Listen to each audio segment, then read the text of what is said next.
Selamat pagi Bu Eli dan teman-teman. Hari ini kami kelompok 4 akan mempresentasikan mengenai chapter 6 yaitu Procurement and Manufacturing.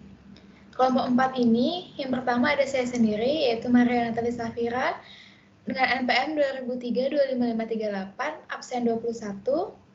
Kedua ada Grace Cynthia Borusagala dengan NPM 2003-25555 nomor absen 22.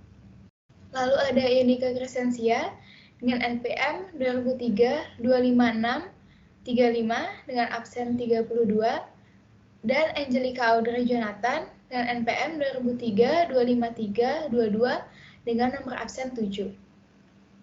Next. Yang pertama saya akan menjelaskan mengenai persyaratan kualitas. Jadi perhatian utama semua organisasi ini tentunya itu kualitas. Dalam pasaran kompetitif, tidak ada perusahaan yang berani ketinggalan dalam memberikan kualitas kepada pelanggannya. Lalu, dimensi kualitas produk. Kualitas ini secara tradisional dilihat dalam 8 dimensi persaingan yang berbeda. Yang pertama itu ada performance. Di sini aspek kualitas yang paling jelas dari sudut pandang pelanggan adalah kinerja, atau seberapa baik kinerja produk dibandingkan dengan kinerja yang baru dirancangnya. Seperti contohnya komputer. Komputer di sini dinilai tidak hanya dalam hal kecepatan pemrosesannya saja, tetapi juga oleh karakteristiknya seperti memori internalnya, kapasitasnya, dan berbagai fitur kinerja lainnya. Yang kedua ada keandalan.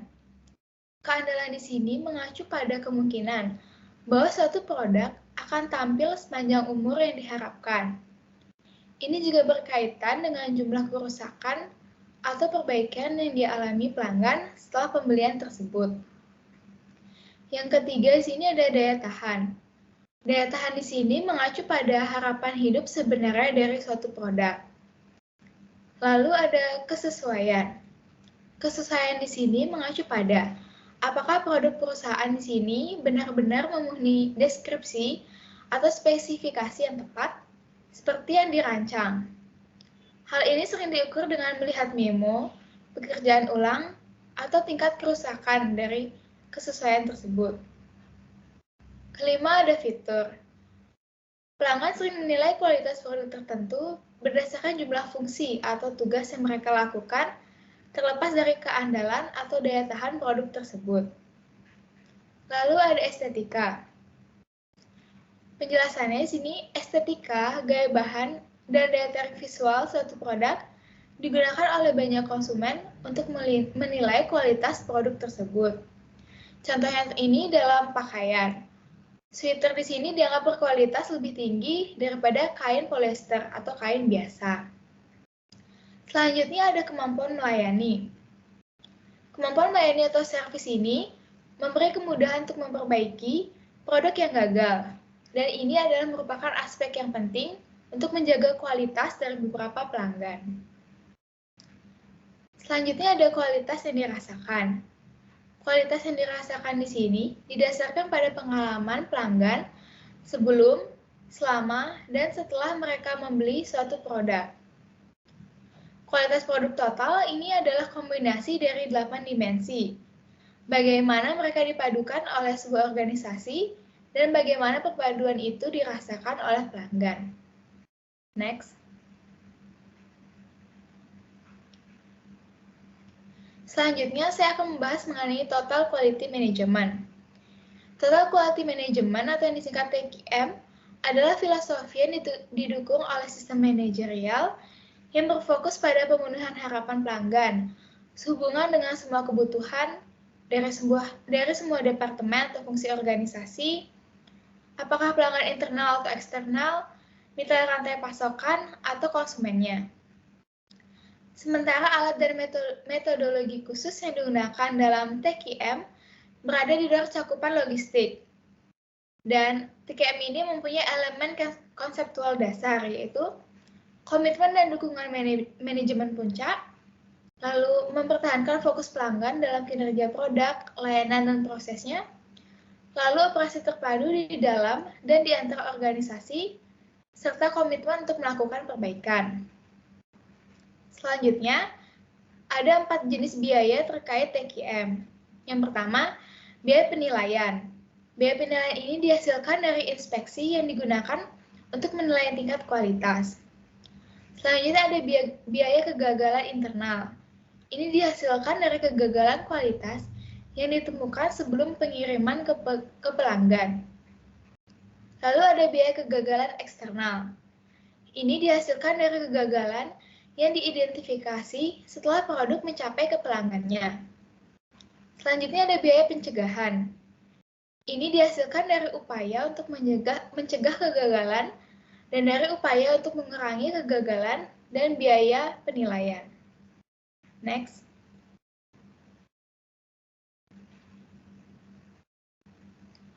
Selanjutnya di sini saya akan menjelaskan satu persatu. Yang pertama adanya pentingnya pengadaan. Meningkatnya pentingnya pengadaan ini dapat dikaitkan dengan beberapa faktor. Yang paling mendasar dari faktor ini adalah pengeluaran dolar yang substansial untuk pembelian organisasi yang khas dan potensi penghematan dolar tersebut dari strategi pengadaan yang layak. Pengadaan ini juga mempunyai tujuan, yaitu fokus dan berkembang pada pengadaan sebagai kemampuan organisasi di mana telah merangsang perspektif baru mengenai perannya dalam manajemen rantai pasukan. Selanjutnya ada pasokan terus-menerus. Di sini kehabisan bahan baku atau suku cadang dapat mematikan atau memaksa perubahan dalam rencana produksi, yang mengakibatkan biaya tak terduga atau pengeluaran tak terduga. Maka dari itu, salah satu tujuan inti pengadaan adalah untuk memastikan bahwa pasokan bahan baku, suku cadang, dan komponen berkelanjutan tersedia untuk operasi manufaktur tertentu. Selanjutnya ada investasi persediaan minimum. Salah satu tujuan pengadaan ini adalah untuk menjaga kontinuitas pasokan dengan melakukan investasi persediaan seminimal mungkin.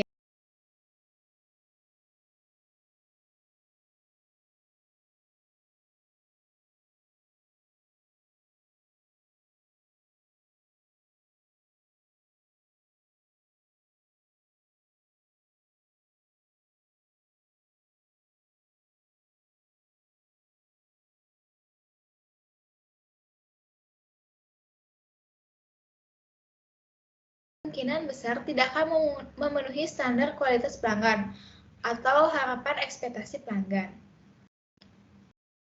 Sekian dari saya, selanjutnya akan dijelaskan oleh... Baik, saya akan menjelaskan tentang total biaya kepemilikan terendah. Salah satu aspek total biaya kepemilikan terendah dikenal sebagai biaya siklus hidup.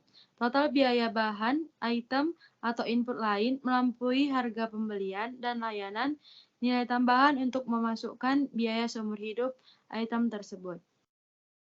Yang kedua itu ada strategi penggandaan. Strategi penggandaan mengembangkan strategi yang efektif. Yang dimaksud proses yang kompleks membutuhkan analisis yang cukup besar tentang cara yang paling tepat untuk mencapai banyak tujuan yang berbeda. Pertama itu, caranya itu keputusan harus dibuat mengenai produk dan jasa, mana yang akan diproduk atau dijalankan secara internal, dan mana yang harus dibeli secara pemasok luar. Selanjutnya, pendekatan strategis alternatif untuk berurusan dengan pemasok eksternal harus dikembangkan. Yang ketiga itu, insourcing versus outsourcing. Keputusan yang mendasar yang harus dibuat di setiap organisasi berkaitan dengan produk dan layanan, di mana yang harus dibuat atau dilakukan secara internal oleh organisasi itu sendiri, dan mana yang harus dibeli dari pemasok. Next. Selanjutnya, ada 4 pendekatan strategis untuk penggandaan. Yang pertama itu user buy.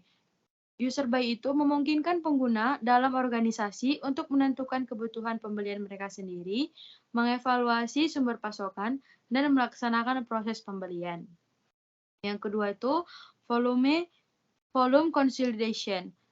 Yang dimaksud dari volume consolidation itu mengurangi jumlah total pemasok sambil meminimalkan risiko. Selanjutnya itu ada supplier operational integration. Yang dimaksud tujuan utama dari integrasi operasional adalah untuk memotong pemborosan, mengurangi biaya, dan mengembangkan hubungan yang memungkinkan pembelian dan penjual untuk mencapai perbaikan bersama.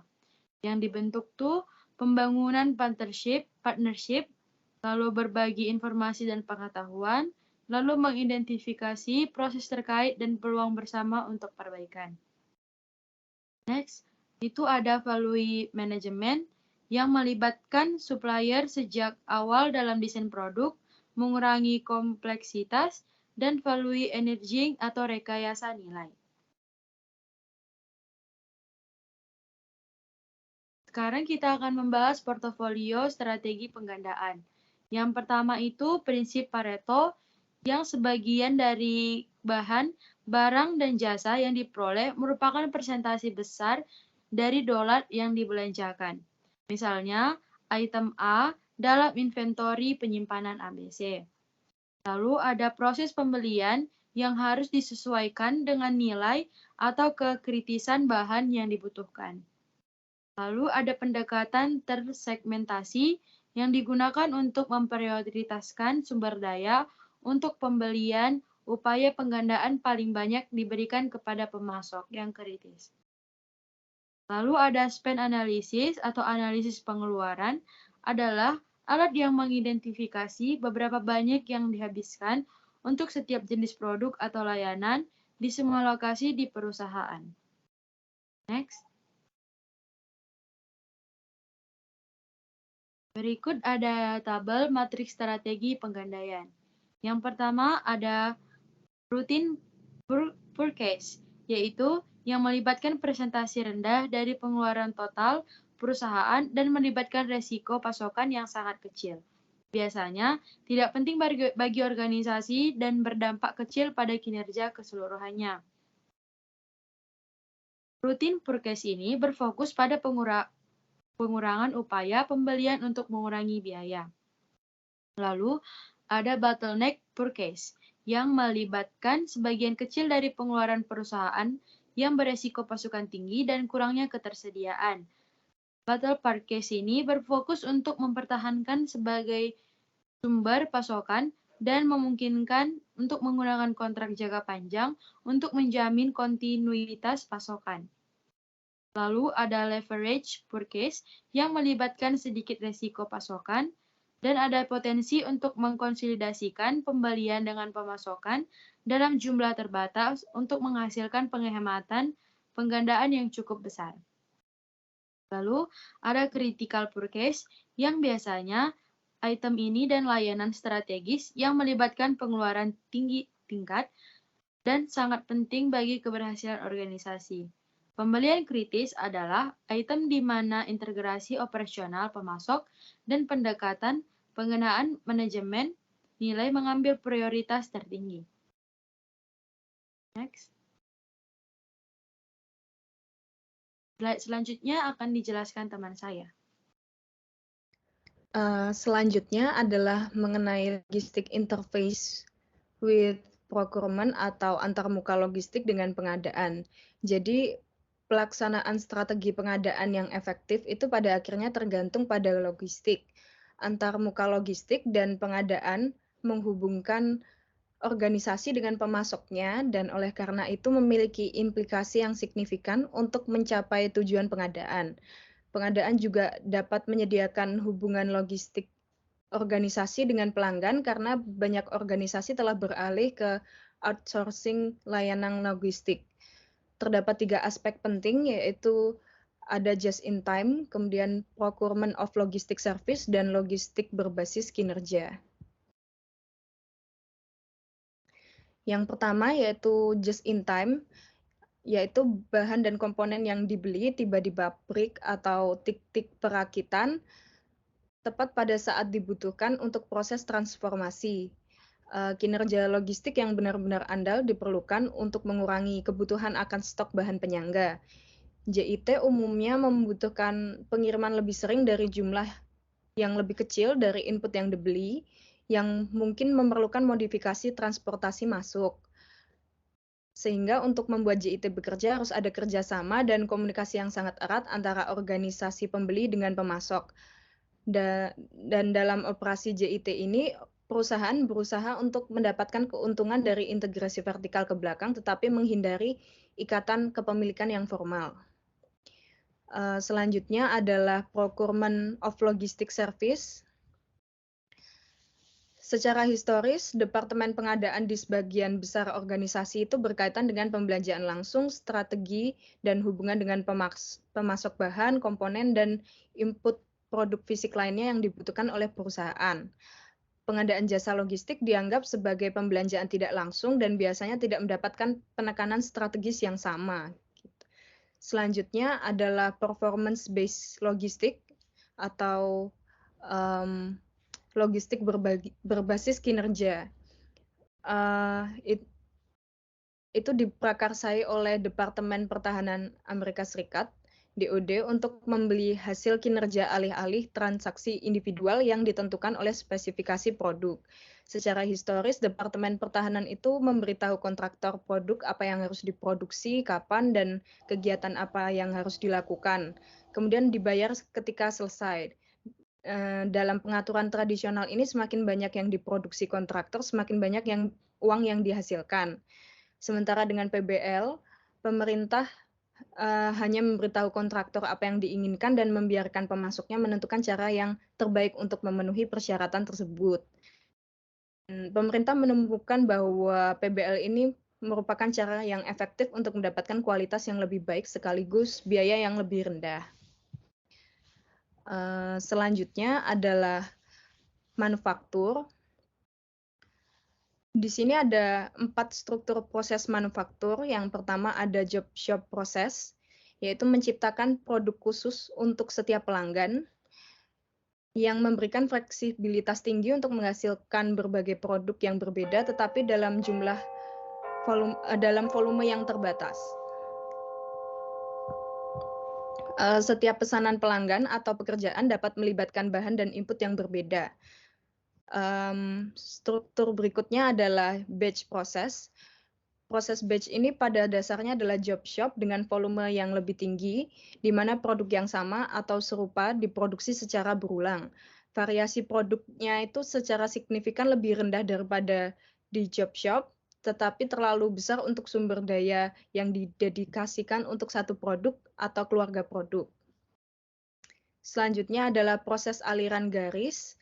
Proses ini memiliki produk standar dengan jumlah variasi terbatas yang bergerak di jalur perakitan melalui tahapan produksi. Keuntungan pendekatan ini adalah peralatan dan pekerja bisa sangat terspesialisasi, sedangkan kelemahannya adalah bahwa pekerja cenderung menjadi lebih bosan dan tidak memiliki pemahaman yang baik tentang produk akhir karena mereka hanya melakukan satu langkah kecil dari banyak proses. Selanjutnya ada continuous proses, yaitu proses yang digunakan untuk memproduksi barang-barang seperti bensin, deterjen, dan bahan kimia.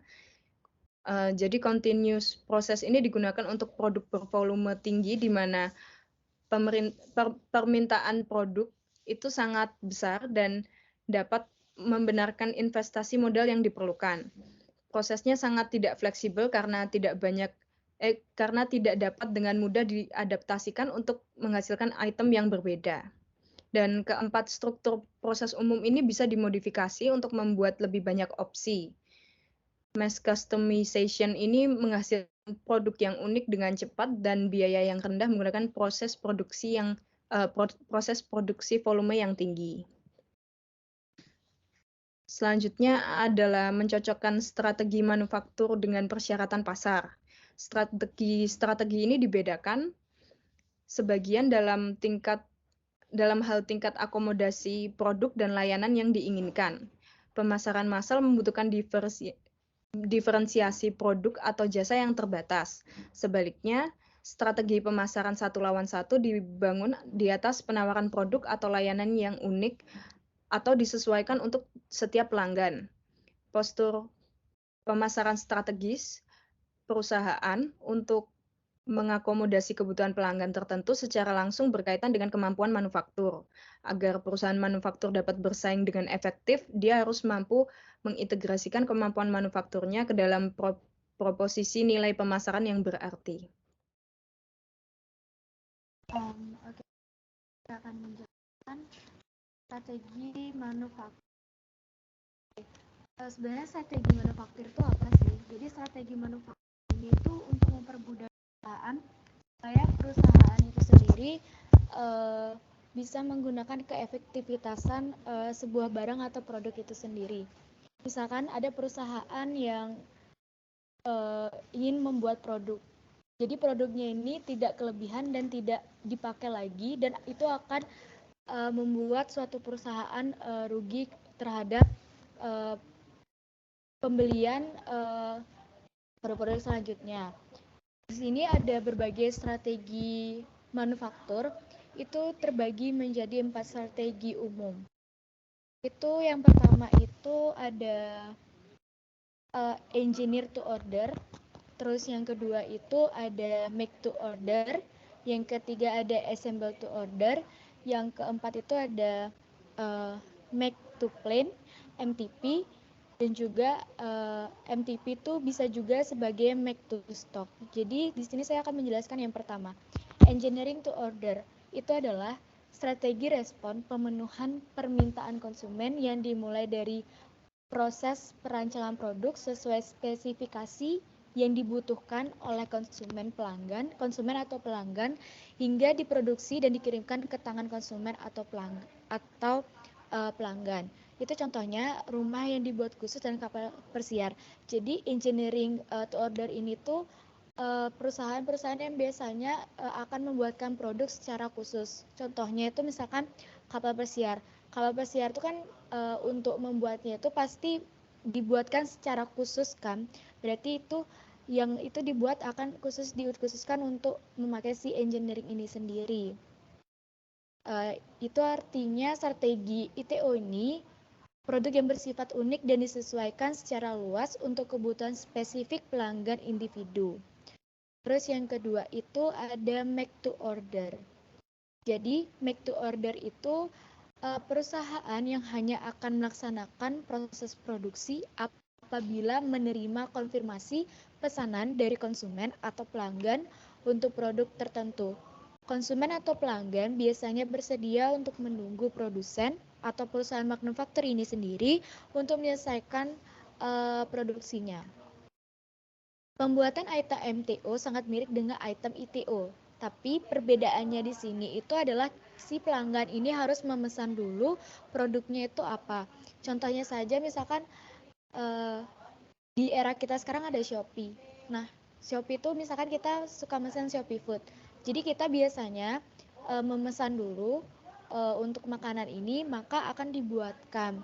Atau juga kita bisa memesan barang dulu dengan jumlah yang berapa, baru akan dibuatkan oleh perusahaan yang akan membuatkan produk tersebut. Kemudian selanjutnya ada ITO atau strategi assemble to order, atau yang bisa dibilang merakit untuk pesan bahasa Indonesianya. Itu merupakan perusahaan manufacturing yang akan membuat modul-modul atau standar atau sub-assembly yang standar sehingga dapat merespon dengan cepat setiap permintaan konsumen atau pelanggan. Dalam strategi ITO ini, komponen produk dasar dibuat untuk mengantisipasi pesanan pelanggan di masa mendatang. Namun tidak ada produk jadi yang dibuat sampai dengan melakukan pemesanan. Nah, itu daya tarik strategi manufaktur ITO ini memiliki potensi untuk menggabungkan aspek skala ekonomi yang disediakan oleh proses aliran lini dengan tingkat fleksibilitas karakteristik proses job shop atau batch. Tapi kelemahan dari ITO ini, penjual produk ITO ini biasanya harus menunggu waktu yang cukup lama harus membuat produknya itu untuk sesingkat mungkin dalam pengerjaan waktu. Kemudian ada MTP. MTP itu membuat untuk rencana. Jadi itu adalah karakteristik perusahaan yang mengeksploitasi skala ekonomi yang diperoleh dari proses produksi yang panjang dengan menggunakan jalur atau proses aliran kontinu. Strategi manufaktur jelas memiliki dampak yang signifikan terhadap lead time yang dialami oleh pelanggan. Bisa next slide.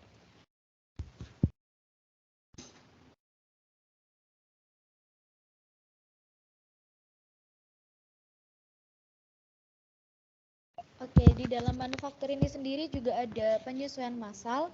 Penyesuaian massal itu ditujukan untuk mengenal kustomisasi massal. Kemudian proses dan strategi manufaktur dasar yang dibahas dalam chapter ini itu memungkinkan perusahaan untuk memenuhi kebutuhan pelanggan secara efisien dan juga efektif selama bertahun-tahun. Namun karena pelanggan semakin banyak yang menuntut produk untuk bisa disesuaikan dengan apa yang dibutuhkan oleh pelanggan itu sendiri. Maka dari itu produsen berjuang untuk mengadaptasi proses untuk memberikan kustomisasi produk yang lebih baik yang sesuai dengan pelanggan. Penyesuaian sistem yang cukup besar ini memungkinkan pelanggan memilih berbagai komponen untuk dikonfigurasikan sesuai kebutuhan spesifik dengan harga yang terjangkau.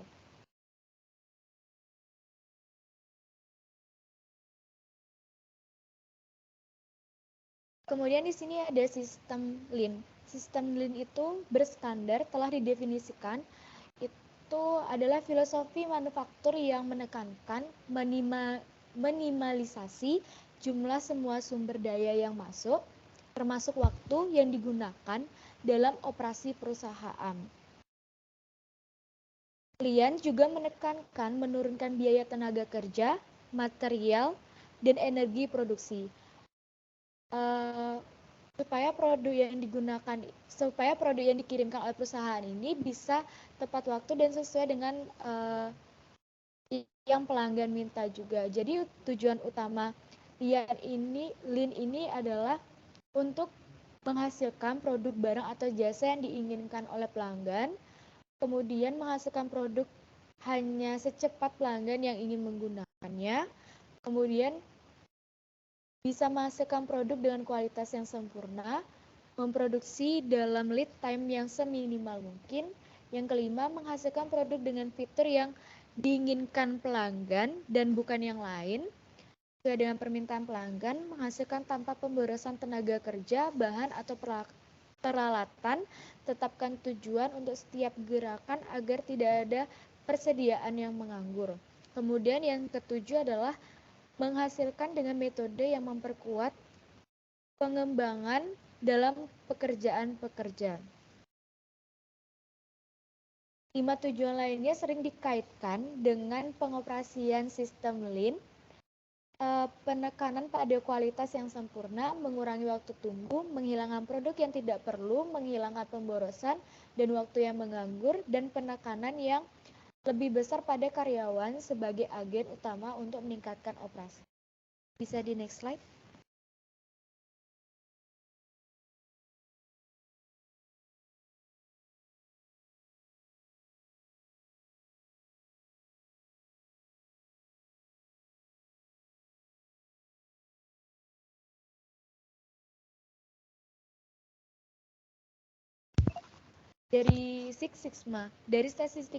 Dari statistik, istilah sigma mengacu pada standar deviasi nilai untuk output dari suatu proses dan merupakan indikator variabilitas. Kemudian selanjutnya saya akan menjelaskan desain untuk logistik. Itu biasanya area fungsional yang sangat ditingkatkan dengan memasukkan konsep dikenal sebagai desain logistik DPL ke dalam fase awal desain produk. Tujuannya untuk meminimalkan persediaan dan penanganan dengan bahan dan komponen yang siap untuk perakitan dan transferasi yang diperlukan, sehingga memiliki dampak yang signifikan. Misalnya, Ada komponen masuk dikemas dalam wadah dengan kualitas standar 50, tetapi hanya diperlukan 30 komponen untuk memenuhi persyaratan produksi, maka akan terjadi pemborosan. Selain itu, desain produk dan komponen harus mempertimbangkan transportasi dan metode penanganan material internal untuk memastikan bahwa kinerja logistik yang hemat biaya dan bebas kerusakan dapat dicapai.